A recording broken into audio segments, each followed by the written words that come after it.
ناظرین، دوران سماعت عمران خان نے کیمرے کی طرف ہاتھ ہلا کے اس طرح سے پورا ہاتھ ہلا کے انہوں نے کہا کرنل صاحب کیسے ہیں آپ؟ ناظرین، یہ وہ عمران خان جس کے بارے میں لوگ کہہ رہے تھے وہ تو پریشان ہے، وہ تو وہاں پہ انجوائے کر رہے ہیں۔ تو عمران خان نے دوران سماعت جیل میں جو کیمرہ لگا ہوا ہے سماعت دیکھنے کے لیے، اس کی طرف ہاتھ ہلایا اور ہلا کے کہا کہ کرنل صاحب آپ خیریت سے ہیں، کیسے ہیں آپ؟ اور دوسری جانب انہوں نے ججز کو کہا کہ یہ جو کچھ بھی ہو رہا ہے یہ سب کا سب خلائی مخلوق کروا رہی ہے، مجھے آپ سے کوئی شکایت نہیں ہے۔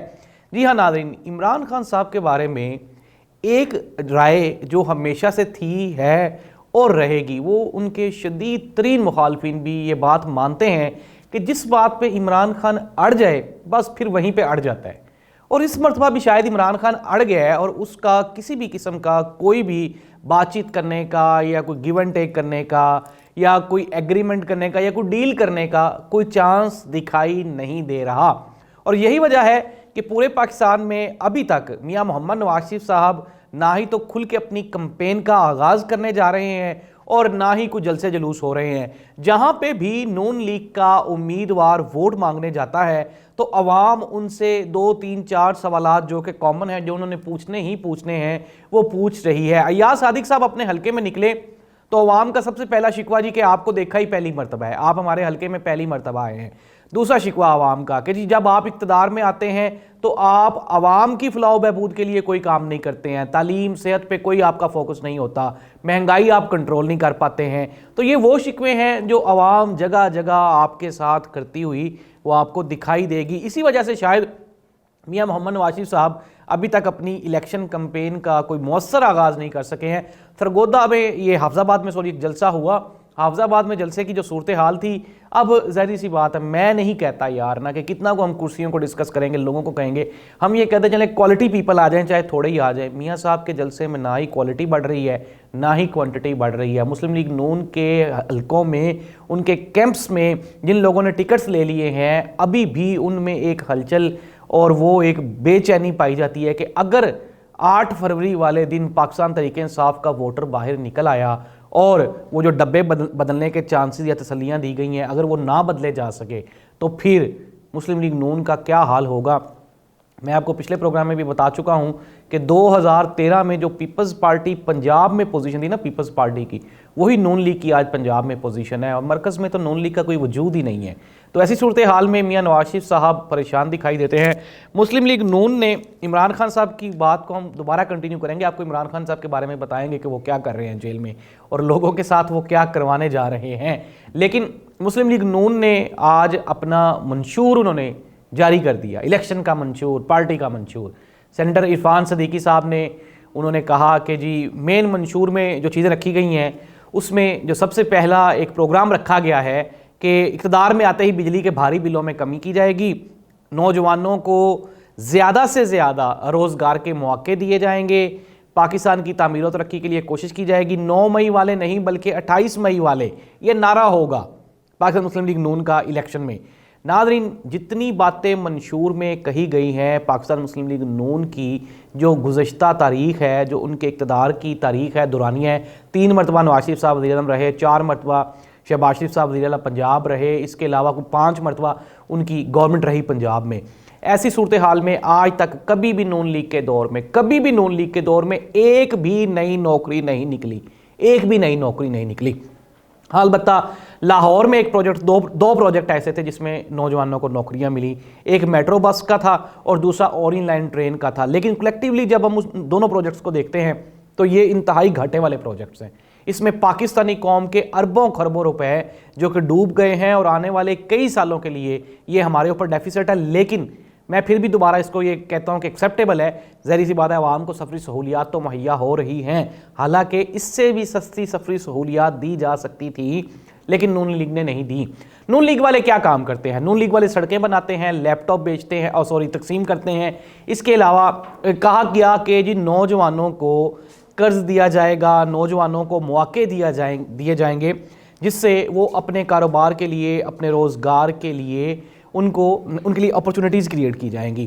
اس سے پہلے بھی ہم نے دیکھا کہ پچھلی مرتبہ بھی جب نون لیگ کا دور حکومت تھا تو انہوں نے نوجوان روزگار اسکیم شروع کی تھی، ایک یوتھ لون پلان شروع کیا گیا تھا، لیکن انفارچونیٹلی مریم نواز صاحبہ اس کی چیئرپرسن بن گئی تھیں، اور ہم نے نہیں دیکھا کہ پولیٹیکلی اس سے ہٹ کے چیزوں سے کہ کسی بھی نوجوان کو کوئی قرض دیا گیا ہو۔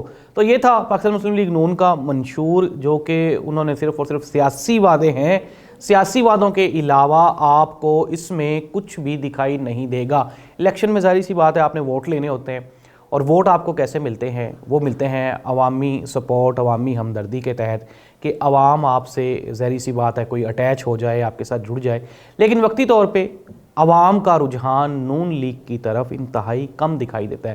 میں پھر دوبارہ کہہ رہا ہوں کہ اگر 8 فروری والے دن 50% بھی شفافیت ہوئی الیکشنز میں، تو نون لیگ اپنی جو کنفرم سیٹیں ہیں، جو بڑی سیٹس ہیں، وہ بھی نہیں جیت پائے گی، اور نون لیگ کے الیکٹیبلز جیسے کہ میاں محمد نواز شریف صاحب، شہباز شریف صاحب، مریم نواز صاحبہ، حمزہ شہباز، آپ یہ دیکھیں یہ وہ لوگ ہیں جو کہ بڑے نام ہیں۔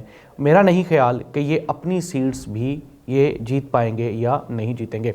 دوسری جانب ہم لوگ بات کر لیتے ہیں پاکستان تحریک انصاف کی۔ پاکستان تحریک انصاف کو ابھی تک بھی نہ ہی تو جلسے جلوس کرنے کی اجازت دی جا رہی ہے۔ آج شاہ محمود قریشی صاحب کا سندھ میں جو ان کا حلقہ ہے، وہاں پہ ان کے صاحبزادے زین قریشی نے ٹیلی فونک خطاب کرنا تھا، لیکن وہاں کی لوکل پولیس نے وہاں ان کے مائکس بھی اتار دیے، سپیکرز بھی اتار دیے، اور جلسہ گاہ میں بھی انہوں نے ہلچل کرنے کی کوشش کی، جس کے باعث وہ جو جلسہ تھا، وہ جو گیدرنگ تھی، وہ ڈسٹرب ہو گئی، اور اس کے بعد وہ جلسہ کنٹینیو نہیں ہو سکا۔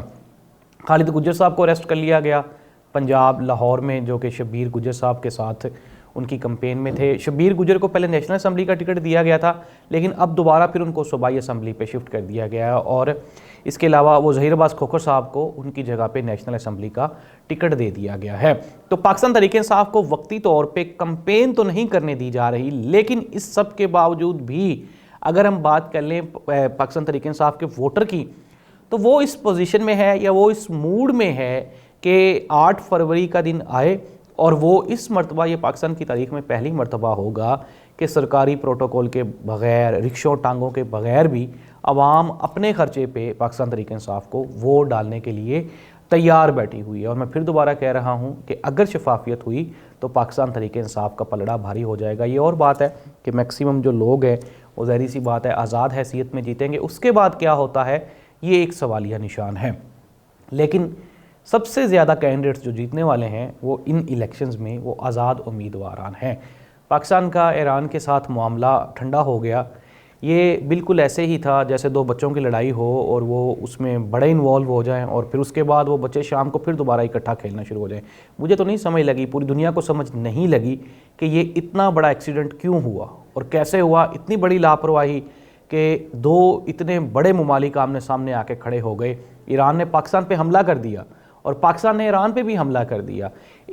کچھ لوگوں کا، ایک حلقے کا یہ بھی کہنا ہے کہ پاکستان چونکہ ظاہری سی بات ہے امریکن بلاک میں ہے، اور اسرائیل کو خوش کرنے کے لیے شاید کسی حد تک یہ ساری جو کارروائی ہے یہ کی گئی ہو، جس سے ایران کو پریشرائز کیا جا سکے۔ لیکن یہ بات اس لیے غلط ہے کہ پہلا حملہ ایران کی طرف سے کیا گیا۔ کیا اگر ایران کو ان چیزوں کا خدشہ تھا یا ان کو پاکستان کا اندازہ تھا کہ پاکستان اپنا جواب دے گا، تو میرا نہیں خیال کہ ان کو کوئی اس طرح کی کارروائی کرنی چاہیے تھی۔ اور اگر اسرائیل اس میں انوالو ہوتا تو پھر میں دوبارہ یہی کہہ رہا ہوں کہ ایران کی طرف سے پہلے حملہ کیا گیا، بعد میں پاکستان نے کارروائی کی۔ لیکن کہا یہی جا رہا ہے کہ حالات کشیدہ ہیں، اور کچھ جو سینئر جرنلسٹ ہیں وہ یہ بھی کہہ رہے ہیں کہ شاید ہو سکتا ہے، ابھی تک بھی وہ کہہ رہے ہیں کہ 8 فروری والا الیکشن شاید وہ پوسٹ پون ہو جائے، تھوڑا آگے چلا جائے۔ لیکن یہ ایک سوالیہ نشان ہے۔ میں پھر دوبارہ کہہ رہا ہوں کہ ابھی تک کوئی اس طرح کی کوئی کنفرم خبر نہیں ہے۔ ہو سکتا ہے جس طرح سے میں کہہ رہا ہوں کہ حالات بن رہے ہیں، اگر کوئی بڑا سانحہ ہو گیا جو کہ اب دکھائی نہیں دیتا، کیونکہ پاکستان اور ایران کے درمیان جو وہ خلیج تھی، وہ جو خلیج تھی وہ پر ہوتی ہوئی دکھائی دیتی ہے، حالات بہتر ہوتے ہوئے دکھائی دیتے ہیں۔ اللہ اس ملک کا حامی و ناصر ہو۔ میں پھر دوبارہ کہتا ہوں کہ آپ اپنا ووٹ لازمی ڈالیں، 8 فروری کو نکلیں، یہ آپ کے پاس قوم کی امانت ہوتا ہے اور آپ نے اس کو لازمی پریزنٹ کرنا ہوتا ہے۔ اللہ حافظ۔